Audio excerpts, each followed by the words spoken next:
श्री रामकृष्ण हरी. अभंग क्रमांक 164. धिगजीने तो बाईले आधीन, परलोक मान नाही दोनी. धिगजीने तो बाईले आधीन, परलोक मान नाही दोनी.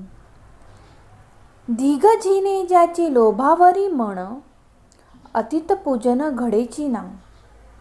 धिगजीने ज्यांचे लोभावरी मन, अतित पूजन घडेची ना. धिगजीने आळस निद्रा जया फार, धिगजीने आळस निद्रा जया फार. अमित आहार अघोर्या, अमित आहार अघोर्या. धिगजीने नाही विवेक वैराग्य, धिगजीने नाही विवेक वैराग्य. झुरे माना लागी साधूपणा, तुका म्हणे धिग ऐसे झाले लोक. निंदक वादक नरका जाती. ह्या अभंगाचे अर्थ आहे, जो गृहस्थ पत्नीच्या आहारी गेलेला आहे त्याच्या जीवनाचा तुकाराम महाराज धिक्कार करतात. जो गृहस्थ पत्नीच्या आहारी गेलेला आहे त्याच्या जीवनाचा तुकाराम महाराज धिक्कार करतात. त्याला इहलोक व परलोकी मान मिळत नाही, त्याला इहलोक व परलोकी मान मिळत नाही.